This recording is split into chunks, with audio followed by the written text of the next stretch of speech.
서울중앙지방법원 앞입니다. 여러 사람들이 몰리자 소란이 시작됐습니다.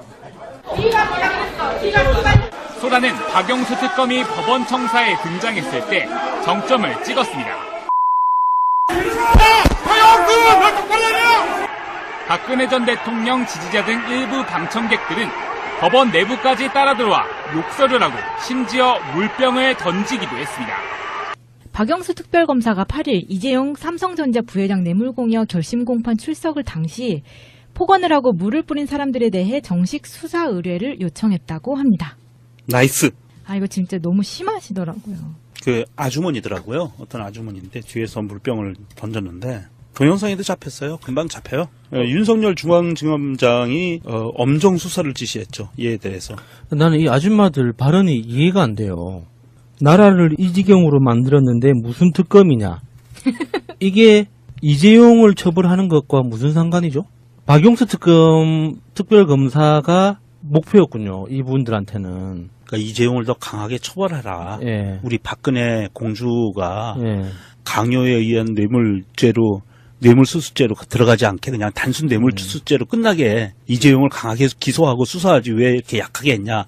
이런 거 아닌가요? 총만 있으면 죽여버리겠다. 이거 어떻게 해석해야 되는 거예요, 이거를? 목적어가 없네. 안타깝게도. 예. 뭐 살인 미수 협박 막 이런 걸로 집어넣을 수 없나요? 이거 폭행이에요. 예. 이게 특검에 물병 던졌으면 폭행이기 때문에 이거는 뭐 빼도 박도 못하고요. 사실 이 사람들이 그동안 그 재판에 보면 우리가 초기에는 박근혜 이재용 재판에 우리가 공판에 우리가 참관 신청을 하고 그랬잖아요. 예. 인터넷으로. 근데 그게 좀 열기가 뜸해진 사이에 이쪽 부류에 있는 이 양반들이 새벽부터 가서 줄 서가지고 번호표를 받아가지고 입장을 했어요. 때로. 그러다 보니까 이 사람들이 다 그런 사람들이 많은 거예요. 그 안에 막 태극기 옷 입고 들어가고 막 이런 사람들이 많았었던 거예요. 그래서 지금 이재용 결심 공판이 벌어진 이후에 법원에서 다시 직전과 같이 이렇게 줄 서서 번호표 받아서 입장하는 게 아니라 신청을 받아서 추첨을 해서 해주는 걸로 예전에 이제 인터넷 신청하면 추첨해서 해줬거든요. 그런 방식으로 다시 전환하겠다 이렇게 발표를 한 상황이고요. 어쨌거나 박영수 특검한테 욕설을 했던 그 아주머니들, 아저씨들 정말 시급하겠네요. 무서운 게 없으니까 그런 식으로 행동하지 않았나 싶어요. 그런 분들은 확실히 겁 많아요. 특검법에 이런 게 있대요. 위계 또는 위력으로서 특별검사 등의 직무 수행을 방해한 자는 5년 이하의 징역에 처하도록 돼 있다. 이 정도 5년 이하의 징역 정도로 명시가 돼 있으면 확실하게 수사하거든요. 이게 피의자 참고인 다 이렇게 불러가지고 몇 번에 걸쳐서 진술 듣고 이제 조사를 하기 때문에 그 과정에서 일단 충분히 쫍니다. 기본적으로. 아, 좀 그랬으면 좋겠어요. 왜냐면 이분들이 이렇게 하는 게 처음이 아니고 지난번에도 그 세월호 리본이 가방에 달려있다는 이유로 폭언하고 그런 적이 있었잖아요. 그런데 박영수 특검이 들어갈 때 물 던지고 했던 이 사람들이 또 이날 어떤 일을 같이 저질렀냐면 저는 이 사진을 보고 정말 분노를 하지 않을 수가 없었는데 당시에 이재용의 얼굴을 보기 위해서 삼성전자 기흥 반도체 공장에서 일했다가 백혈병으로 돌아가신 황유미 씨 아버지 하고요. 지금 뇌종양 피해자로 한혜경 씨가 당시 법원에 같이 재판장에 있었거든요. 예. 그런데 이 박사모 이 사람들이 정말 방송을 어떻게 말씀을 드릴 수가 없는데 무슨 병신병신 하면서 욕을 하면서 이게 어디에 오냐고 이런 식으로 해가지고 폭언이 너무 심해지니까 이 보호자하고 이 한혜경 씨가 정말 귀를 막으면서 괴로워하는 사진을 찍어서 봤습니다. 네, 저는 그걸 보면서 이거는 무슨 특검에 욕을 하고 이걸 떠나서 인간적으로 어떻게 사람이 이럴 수가 있나 너무 분노했었거든요. 이 사람들 꼭 처벌해야 된다는 게 저는 이것 때문이라도 처벌을 해야 된다고 생각하는 거예요. 독일에 보면 나치 흉내를 내면은 처벌받잖아요. 네. 나치를 찬양하거나 나치 그 오른손 번쩍 들어서 하는 나치식 그 인사를 해도 그걸 장난스럽게 해도 처벌받거든요. 네. 저는 약자들에 대한 그런 정말 심각한 폭언들은 폭력과 똑같이 처벌받아야 된다고 봐요. 이거는 뭐라고 해야 될지 모르겠는데. 그러니까 이 사람들이 같은 사람들인 것 같아요. 세월호 가서 욕하는 사람이나 여기서 이렇게 하는 사람이나. 어쩌면 그럴 수 있는지 정말 상상하기가 힘들어요. 그동안 그 국정원 블랙 요원들과 국정원 측과 그다음에 대기업 측에서 계속 지속적으로 돈이 흘러들어간 조직들이었다고 지금 나와 있잖아요, 사실.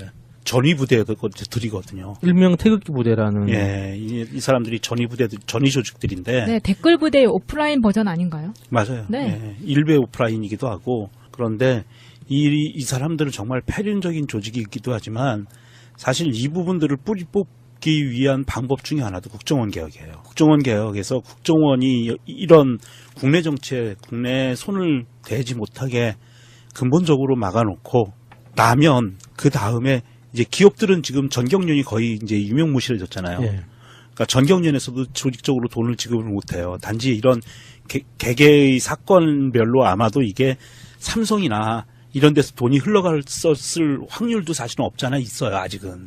그래서 이런 전체적인 것들을 다 뿌리 뽑아야 되는 것은 이제 시작이 국정원 개혁에서 시작하는 거고, 그리고 검찰도 좀 제대로 잡아야 되고 경찰도 잡아야 되지만 이런 폐륜적인 행동을 하는 사람들은 강력히 처벌하는 그런 반인륜 범죄 조항 같은 것이 형법에 아주 구체적으로 명시가 돼야 될 것 같아요.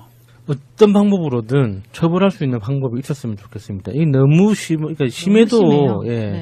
뭐 현재는 뭐 모욕죄 이 정도. 네, 이거 공개적으로 한 거니까 모욕죄는 성립이 되는 거잖아요. 예, 그 정도예요. 아직은 우리나라 형법상. 근데 이거는 반인륜 범죄로 다스려야 된다고 봐요. 아까 예수님이 잘 얘기하셨는데 그 나치한테 격리하는 방식 그거 독일에서는 형사처벌이고요. 며칠 전에 대한민국 국민 한 분이 장난으로 독일에 가서 그 인사를 했다가 잡혔어요.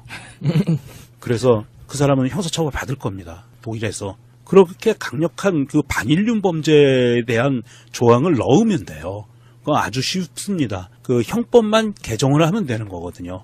헌법 조항 개정이나 형법 개정하면 되는 부분이고요.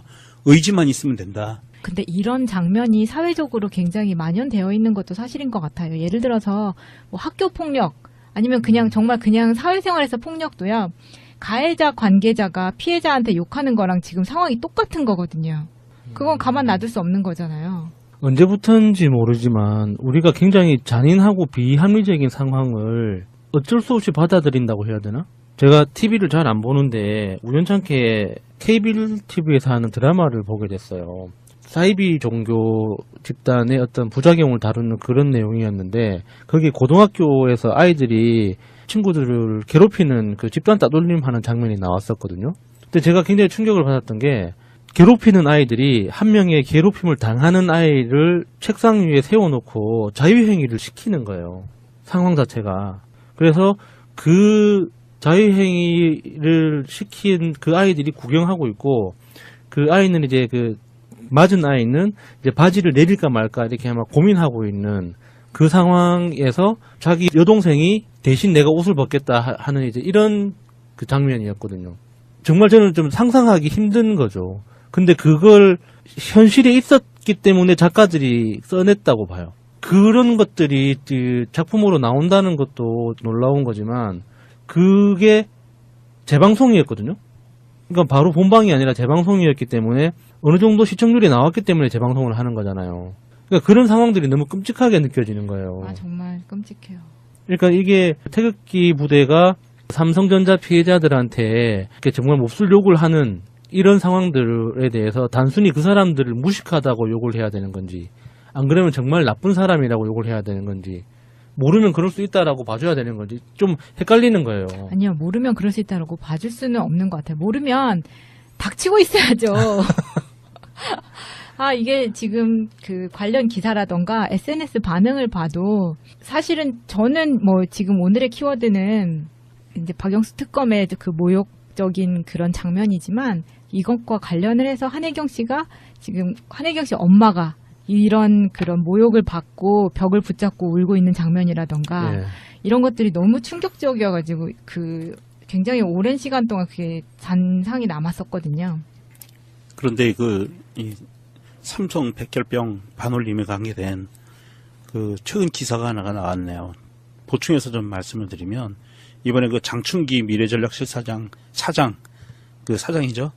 그 문자 메시지 보냈던 언론사에 예. 보냈던 거 공개가 됐잖아요. 거의 뭐 판도라의 상자를 열었다고 예. 하거든요. 그런데 거기에 플러스 알파가 또 있었어요.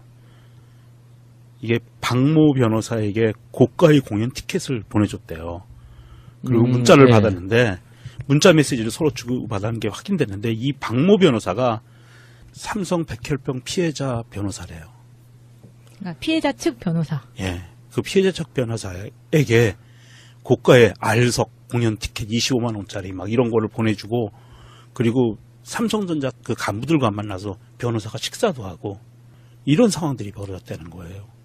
이런 거를 보면 정말로 이번 이재용 재판에 동원된 사람들은 삼성에서 동원한 거 아닌가 하는 의구심도 떨쳐버릴 수가 없어요. 이런 식으로 조직적으로 뭔가를 움직인다면. 그렇네요.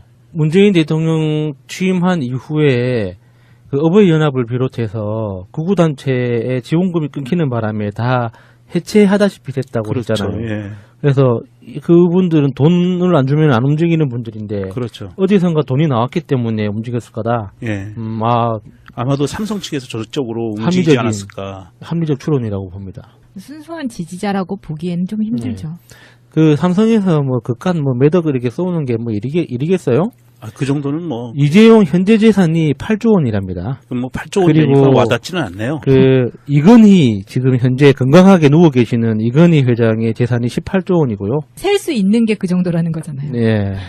우리가 몇 조 원 하는 이 돈 금액에 대해서 저 감각이 없잖아요. 22조에 대해서 가장 임팩트 있는 비유가 있었어요.